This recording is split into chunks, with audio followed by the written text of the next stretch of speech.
Hey there YouTube, I'm Yukitsu, this is Yukitsu Times, welcome to my channel, welcome to Battlefleet Gothic. So the Tau just got released here, and there were some minor changes to them in a couple of different places. So let's run down the ones that I can remember. For one, the Custodian got changed to 400 points. I believe that's a slight points drop, not really enough to make me think that that was anything revolutionary or earth-shattering, but it's still a pretty good ship, still pretty okay. It's just really expensive because it comes with 3 of those escorts.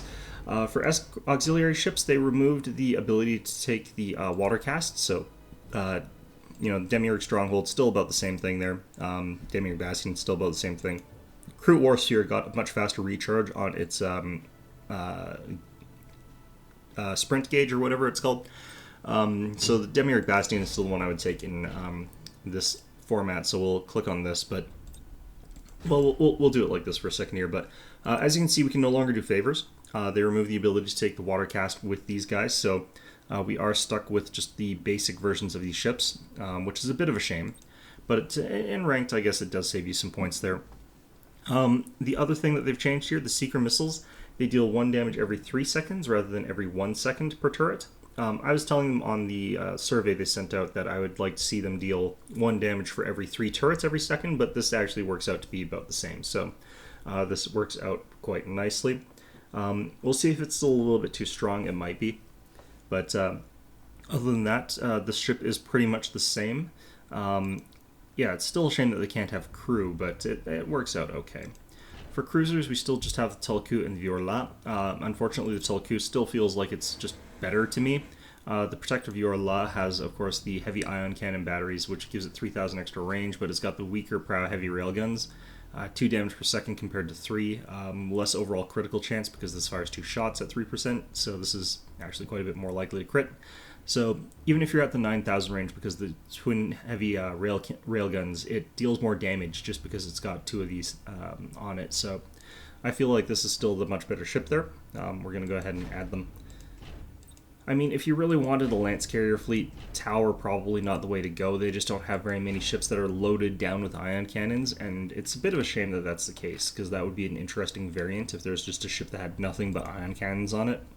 Although their ion cannons are a little bit ridiculous in terms of damage per second, I guess, at 1 damage per second. So if you had 10 ion cannons on this thing, that would probably be a bit much, although it would probably be another 4, so it would be 6 ion cannons, I guess. But yeah, Tulku's just still pretty solid ship here. For the light ships, unfortunately, they didn't change the way the gravitic hooks work, so the Borkan and the Del Ith still come with the Wardens, and that makes them really, really expensive. Like, they're still too expensive because of that. The Sasia, on the other hand, still a fantastic ship. I still think that's probably the best one out of the 3 right now, just for early game because it's what you can afford, and in ranked as well because then you don't have to upgrade the Wardens. So we're going to go ahead and take a whole bunch of these here. So unfortunately, because of the lack of variety and the sort of very slight differences between ship types, I think the Tau end up with one of the more monotonous fleets along with the Eldar. Just in terms of, like, there's no real reason to shake up their compositions here. Every tier, you just sort of take the same ship over and over again. I think that this guy still pays the battleship prices for upgrades and stuff like that. Yes, it does. So, it's still really a bad idea to take the Crew War Spheres.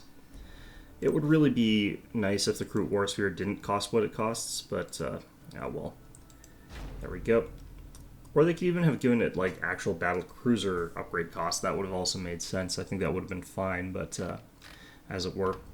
Now, what else did they change here? They changed the default behavior for the Nikasar Dao, so that's more likely to just fire to the broadsides. You'll notice that it actually correctly labels these as broadside weapons. And it also changed the behavior so it starts, if it's summoned in as a broadside firing 3,000 range, or is it 3,000? Yeah, I think it's 3,000 is the default behavior. Range ship firing broadside, so it'll actually fire properly once it comes in there.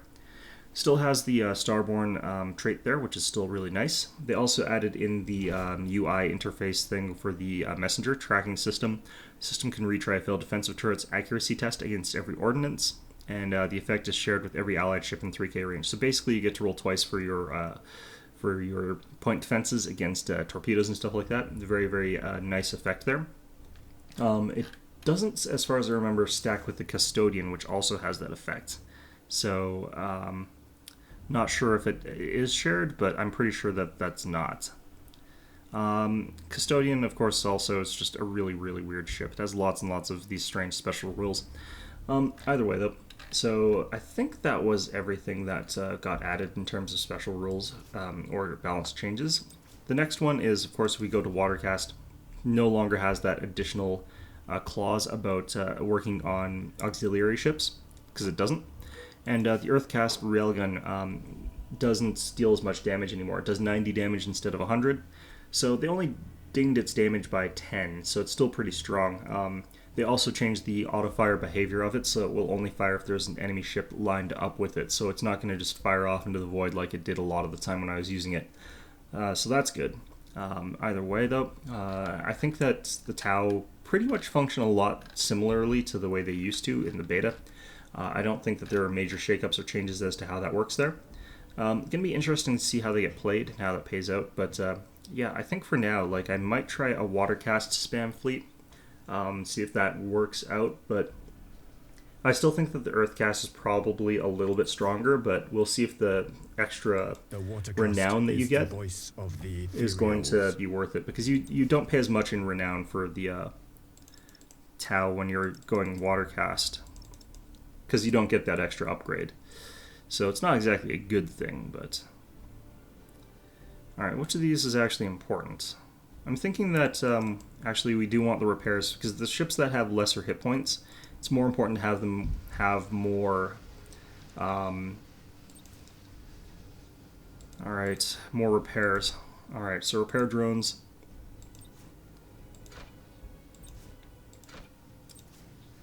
Now, unfortunately, I can't upgrade this with everything that I want. I'm actually thinking about what I want to cut here.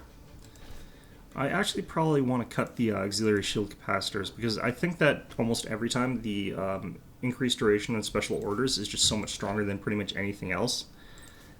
It's not even one that I think that should be nerfed. I think it's just one of those things that, well, maybe it should. I don't know. Alright, Watercast. The Watercast is the voice of the ethereals. I like how it gives me a point in the locked out thing there. Alright. Oops. Not that one.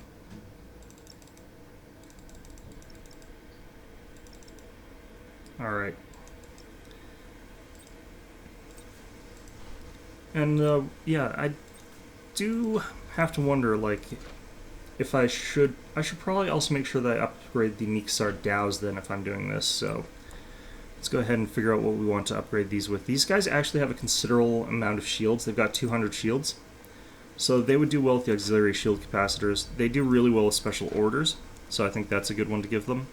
They don't have the most turret statistic. They've only got 3 turrets. This only does 1 damage per second, but if you get enough of these guys, that could still rack up some damage pretty effectively, I think.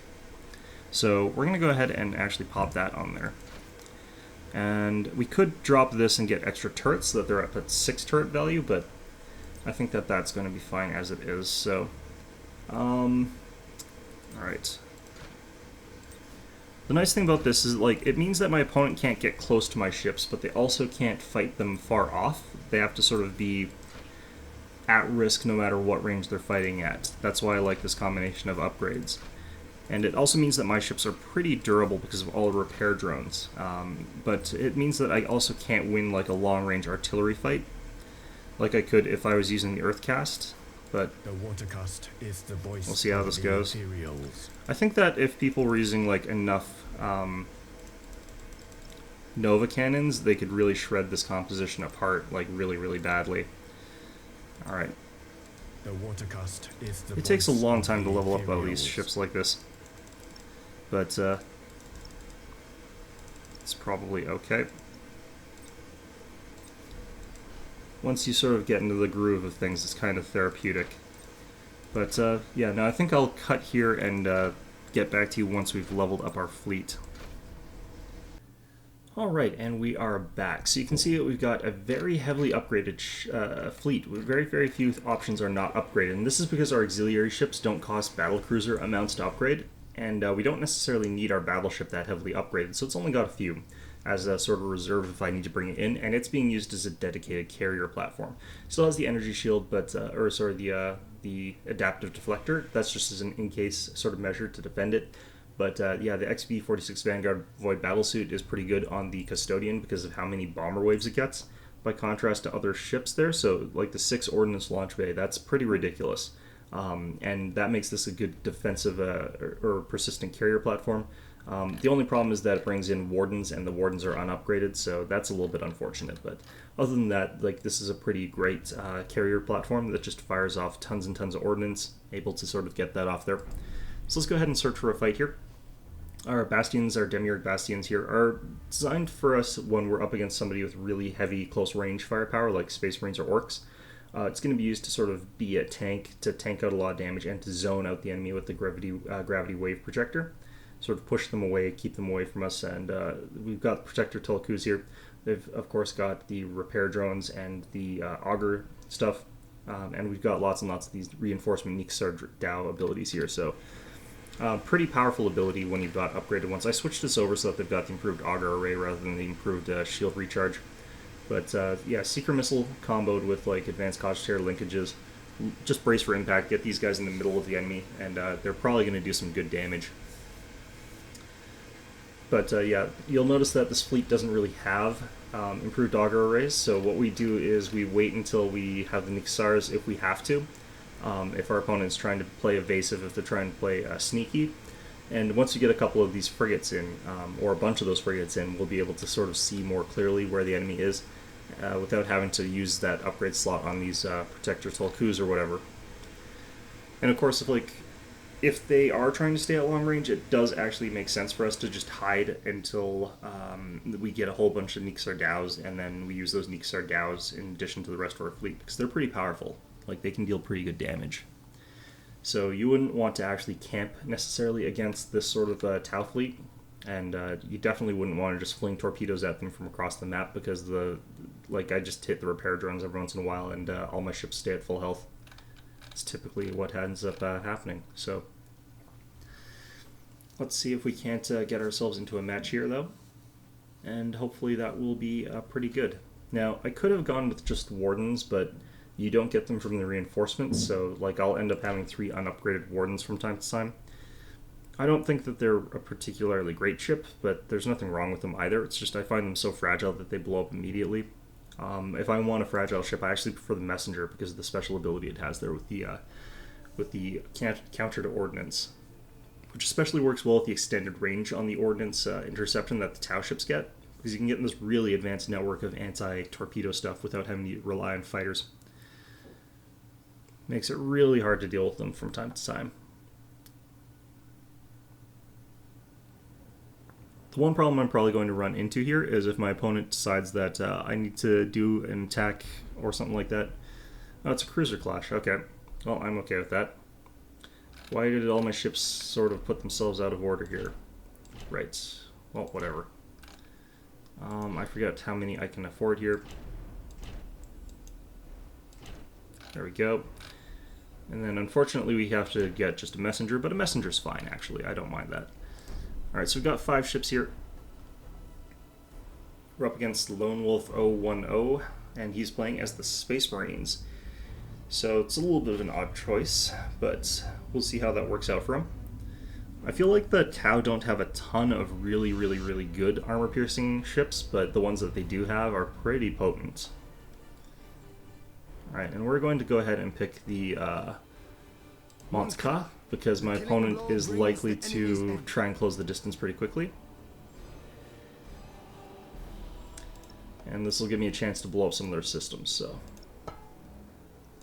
Now, he's going to probably try and get pretty up close and personal with me, which is fine, but it means that I'm not really necessarily going to have the time to call in as many Sasias or as many Daos as I would like, but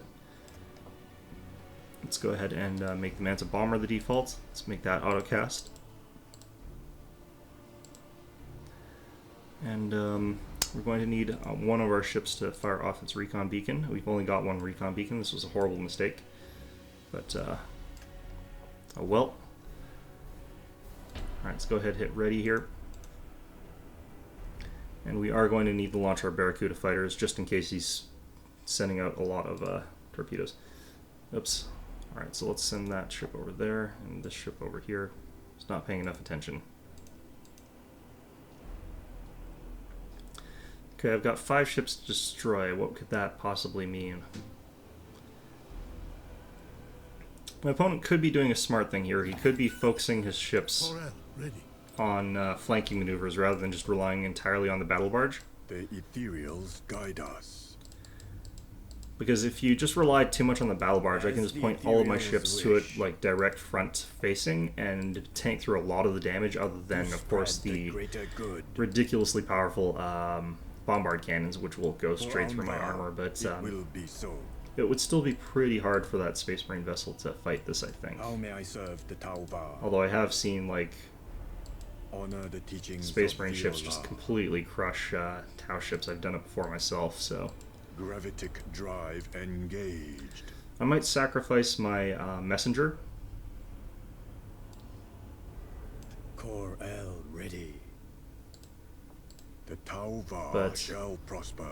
Oh, look at all this recon that he's sending in. To spread the greater good. Okay, I think it's just up to these ships At your here. orders, Koro. Where is he? Over here? We serve the Kovatra. Are these moving? No, they're dead. Okay, good. Aircast ready for orders. Alright, let's move our ships like this, I think. How may I serve the Tauva? And if my opponent is going to be doing this sort of thing, I'm pretty okay, actually, with just waiting things out here. Swift. Let's kill those torpedoes in the water there. Space. How may I serve the Tauva? Just make sure. Gravitic drive engaged. Yeah, so if he's going to rely entirely on those, I'm just going to wait till I've got some Neek Stars. Core L ready. I think he hit a torpedo there. Yeah, you can really see the effectiveness of, like, the Tau anti-ordnance abilities. Is he just launching? It will be so. Both of us are, but, like... I don't know why he sort of launches all of them at the same time.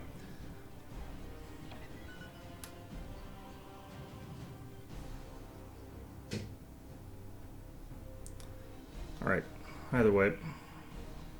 We lost our stealth here, that's fine. Alright, let's see what the new default... Oh, it's 6,000 range, okay. We will search it out. We will search. Alright, so we've got a crap ton of free Neek Stars. So that's good. Scouting ahead.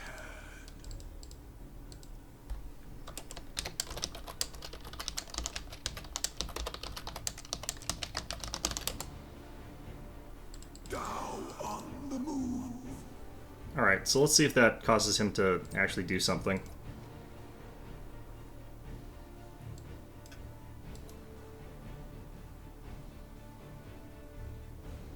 Probably not. Alright.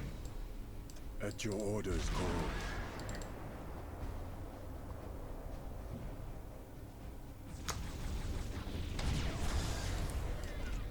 Scouting ahead. Alright, these guys are going to be by default brace for impact, although I kind of already watched that.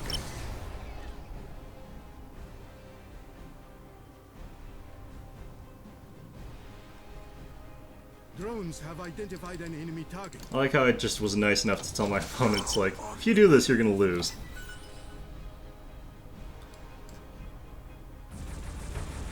Engaging enemies of the Empire. Pretty sure... Oh, shit. No, I am set front facing.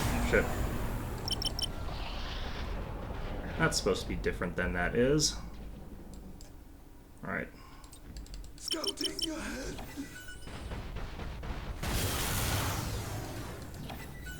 Alright, there goes one of the Neek Stars.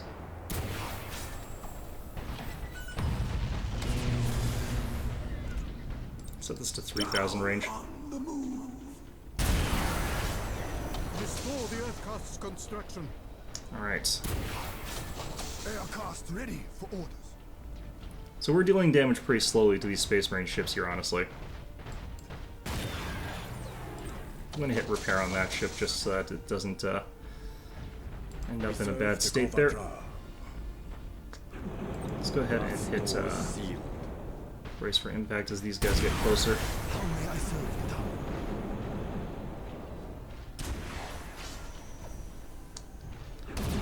tower? Alright, not bad actually. He got close enough that he's taking quite a bit of damage from the seeker drones. Torpedoes. Alright, we got more Niksars.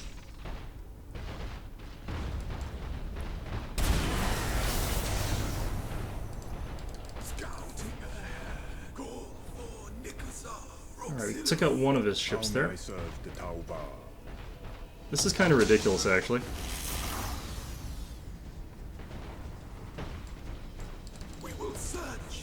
Alright, make sure that we're on side behavior, 3000 range.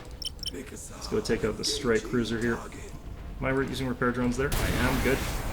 Let's use more repair drones. Man, we're just not dealing damage to these Space Marine ships, though. Triumph for the set.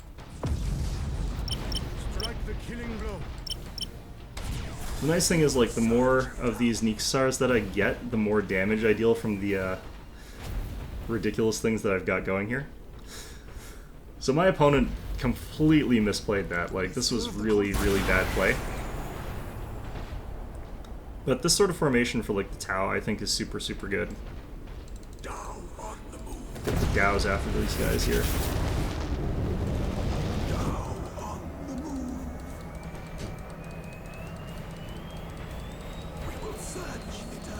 No, I'm not moving fast enough.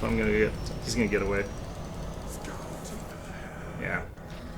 Still, that was one strike out of his entire fleet that got away there. He let me summon so many Niksar Dows, like 2 waves of that. That's so much value. Like, that's 550 points worth of Niksar Dows. Like, that, you should never let your opponent get that many fully upgraded escorts for, like, free. I should probably actually fully upgrade, like, my thing that prevents me from running away, the ethereal or whatever, I guess. Because this fleet has that tendency to get tons and tons of those escorts, and if those escorts start all exploding, then I guess I'd probably run away, but... Yep, 6 minutes, and that means 10 escorts. They really need to nerf these abilities so that they've got like a 6-minute timer or something like that instead of a 3-minute timer. Although I'd probably just hit rapid reload actually, but rapid reload is actually pretty strong on Tau fleets because of how good they are with their ordnance and their other abilities. So, you know what? I'm gonna pick Cruiser Clash here because my opponent was polite enough to pick a Cruiser Clash against me. So it's not like I really want to just cheese him here. So I'm gonna set myself as defender though. So. Alright. Pretty good. Good times. Could actually try something a little bit different here.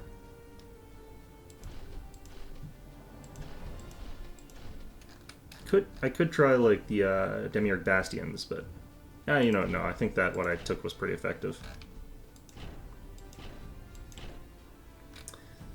And the Frigate Messenger.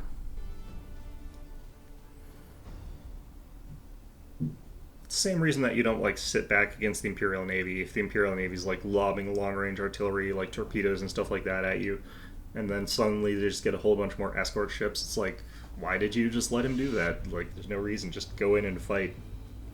Opponent's trying to be cutesy with his sort of long-range torpedo spam. The killing blow Just really didn't work out for him. Alright, so I'm going to have to beeline it for that gas cloud up there so that my opponent can't spam us with recon and just boarding torpedoes. Alright, and we'll have our messenger sort of over here. We'll swoop him in behind our other ships once we get into that gas cloud, but for now this is fine. If we can make it to the gas cloud safely, I might actually consider just swapping over to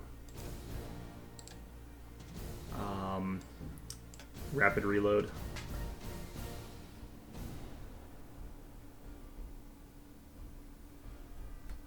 I don't know, I kind of like the color on these ships. They are the water cast. Sort of like orange and blue is pretty good complementary colors.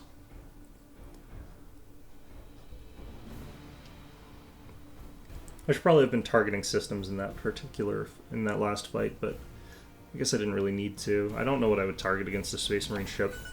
As the ethereals wish. Oh, my opponent capitulated. That's really weird. Alright. It's so weird that you didn't take a battle barge. Like, battle barges are so good. They're probably the best battleship in the game. But the Space Marines are like super over-reliant on them as well, so... Alright. But yeah, no, that was just a... Well, actually, no, I do know why he didn't take a battle barge. He didn't take a battle barge because his plan was to spam long-range torpedoes the entire game. Like, that was what his strategy was, and forced me to chase him around while he just kept auger probing. It's just that I was like, I'm not going to care about that. The longer you do that, the more powerful I get. And I'm practically immune to ordnance, so, I mean, it's pretty obvious that I'm not going to care about that kind of thing. So this is like the Tau. If your opponent, like, tries to stay long range, then the water cast is super good. And those Niksar Dows, like, I just love those little guys. Like, they're so durable. 200 hit points, 200 shields is a ton for an escort. It's really hard to kill those guys. Especially just put them on like brace for impact and run them into the middle of the enemy ships. They'll be using their seeker stuff and it just shreds through enemy ships. Absolutely amazing. But yeah, that's our look at the Tau on release. They're still pretty strong. Do I think they're broken? Not necessarily. Like, I was noticing that the seeker missile's not dealing a ton of damage to those Space Marines. Like, it would chip them occasionally over a long period of time, but since armor applies to it, you've only got a 25% chance to deal that like 12 points of damage every 3 seconds, so or 9 damage depending on what it is, or even like 3 damage every 3 seconds depending if it's a Niksar. So you could very well find yourself like chipping away at enemy ships very slowly. But if you're up against someone like, say, orcs, and you get around behind them, you're probably going to actually deal a lot of damage with that. But I mean, that's a pretty rare situation, so don't expect to deal a ton of damage with them. It's just really good when you've got enough mass for it. And when you've got other ships massed together, you can also stack together the repair drones. Very powerful effect, I think.